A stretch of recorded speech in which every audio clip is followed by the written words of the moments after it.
Bonjour tout le monde, coucou tout le monde, bienvenue sur ma chaîne et j'espère que vous allez bien. Et oui, ça fait longtemps, voilà, j'avais pas mal de choses à gérer de mon côté et voilà que tout va bien et je suis de retour. Aujourd'hui, je compte vous parler, voilà, de mon chirurgie bariatrique. C'est quelque chose où je ne savais pas si je voulais en parler ou pas, mais bon, je vais quand même, voilà, en parler en fait. Et ça va me faire du bien aussi. Donc, suite à mes deux grossesses, j'ai eu du poids. Donc, j'ai eu du poids. Pendant la grossesse, j'ai jamais eu de problème. Je prenais le poids qu'on disait plus ou moins, je rentrais, voilà. On prend plus ou moins jusqu'à 15 kilos. Donc, moi, j'avais pris 14 kilos pour ma fille. Et pendant la grossesse, tout allait bien. Je prenais que mes kilos et tout. Mais c'est plus après la grossesse. Donc, j'avais que le ventre. J'avais plus le ventre. Côté taille, j'avais pas vraiment changé vu que je rentrais dans mes vêtements. À part dans certains temps où le ventre, voilà, même le pantalon. Je rentre, mais pour fermer, c'était plus le ventre, quoi. J'avais une grosse ventre. Donc, du coup, ce qui a fait que j'ai pris du poids, c'est vraiment après l'accouchement que j'ai beaucoup pris du poids. Après, j'ai réussi à le perdre. À l'époque, je ne travaillais pas, mais après, j'ai commencé à travailler. J'ai réussi à perdre tous ces kilos-là. Et pas tout, il me restait quand même 10 kilos à perdre. Et à 1 an et demi de ma fille, plus ou moins, 1 an et 4 mois, je suis tombée enceinte de mon fils. C'était pas quelque chose qui était prévu, mais elle est là, on l'adore. Et voilà, je suis contente qu'elle soit là. Et voilà, là, j'ai pris 16 kilos. J'ai pris 16 kilos, ce qui a fait que j'ai eu du mal plus tard de perdre tous ces kilos.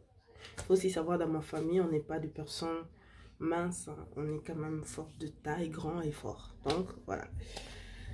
Et avec tous les grossesses, les confinements n'ont pas arrangé des choses non plus, hein, parce qu'on ne bouge pas, on est resté quand même à la maison pendant 2 ou 3 mois à la maison. Et il y a eu l'été aussi, hein. Pendant l'été, on ne contrôle pas la nourriture, on mange, on sort, on fait ceci. Donc, j'ai beaucoup mangé. Donc, voilà. Et déjà avant, je me sentais pas très bien dans mon corps parce que je voulais quand même perdre les kilos pour redevenir, pour retourner à 75 kilos. Donc, je n'ai pas réussi et c'était encore pire quoi après le confinement.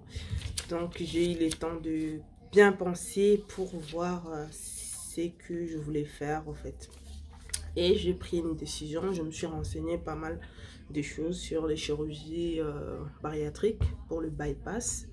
Donc voilà, j'ai pris mon premier rendez-vous le 1er juillet. J'avais EMC à 39 et 39,7, donc il me restait 3-4 kilos pour pouvoir entrer dans les catégories. Voilà. Mais malgré ça, on m'a quand même fait l'apnée du sommeil pour savoir si j'avais l'apnée. Et les analyses du sang, l'urine de 24 heures, tout ça. Ils ont vu que j'avais beaucoup de sucre, mais c'était pas vraiment une diabète. Il fallait vraiment faire attention. Donc, il fallait vraiment faire attention. Et j'ai fait tout ça le 27 juillet. J'ai fait l'apnée du sommeil. Et le 28, j'ai eu les prises de sang. Donc, l'urine de 24 heures, c'est depuis le 27, toute la journée. Donc, j'ai commencé ça à 8 heures. Donc, les derniers pupilles, ça doit être aussi 8 heures. Ça fait 24 heures. Donc, je fais ça.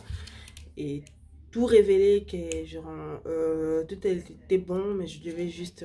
il me manquait beaucoup beaucoup de vitamines, des choses comme ça. Je prends ça, le fer, donc c'est pour le fer. J'ai manqué ça et j'ai le problème suite à mes grossesses, hein, j'ai eu des problèmes de la thyroxine, ce qui fait aussi que je prenais du poids avec la thyroxine. Je prends aussi ostéosin, je prends aussi ça et je prends aussi zincodine. Je prends aussi ça. Donc, je prends ça. Et il y avait encore le vitamine D qui me manquait beaucoup. Donc ça, j'ai déjà fini ça. Je vais prendre ça. J'avais 4 dedans. Je devais prendre ça une dose par semaine. Donc, voilà. J'ai fait tout ça. Et après, quand le médecin, il a eu tout le nutritionniste, il a eu tout le bilan. Donc, pour faire le bilan de tous les examens qu'elle m'avait dit de faire, c'est là qu'elle m'a dit que je ne rentrais pas dans des conditions, vu que j'avais pas de diabète, des trucs comme ça. Et j'avais pas non plus l'apnée. Mais j'ai fait quand même... elle m'a dit, elle voulait quand même me peser, vu qu'il y avait aussi... on était en vacances, hein, on a mangé, quoi. On a mangé pas mal. Donc, du coup, elle a fait les examens. C'est là qu'elle a vu que je rentrais dans les catégories, même. J'ai dépassé. J'étais des 39 à 41. IMC à 41. Donc, du coup, je rentrais dans des conditions. Et elle m'a donné à faire une écho. Donc, les examens à faire, c'est une écho abdominal. Il y avait aussi les gastroscopies que je devais faire.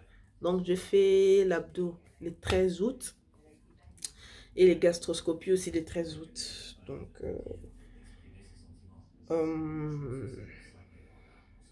j'ai fait tout ça et je devais encore prendre rendez-vous avec elle pour voir si tout allait bien, pour faire les bilans comme d'habitude. On a fait les bilans. Ils ont vu que j'avais...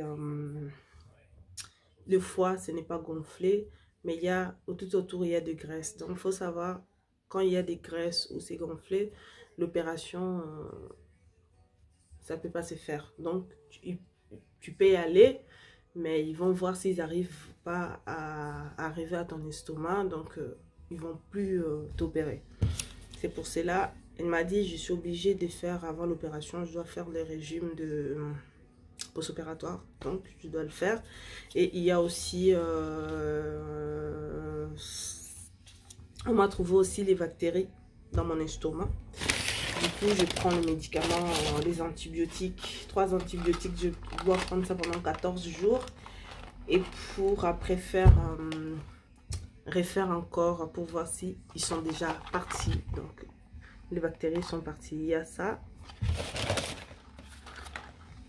Il y a ça. Et il y a l'amoxicilline. Il y a l'amoxicilline. Et je prends aussi ça pour l'estomac. Pour l'estomac. Vu que j'ai des problèmes, voilà. Vu que je prends trop de médocs, donc je dois prendre pour l'estomac aussi. Donc c'est un peu ça. Dans l'autre vidéo, je vais vous faire mon rendez-vous avec les diététiciens et les psychologues. Et je vais vous raconter tout ça. Comment ça a été, comment ça s'est passé, les questions que plus ou moins on m'a parlé, on m'a posé. Donc voilà ça. J'espère que ça va, voilà. Ça vous a plu de prendre mes nouvelles. Donc on se verra bientôt. De gros bisous. Bonne journée à tous.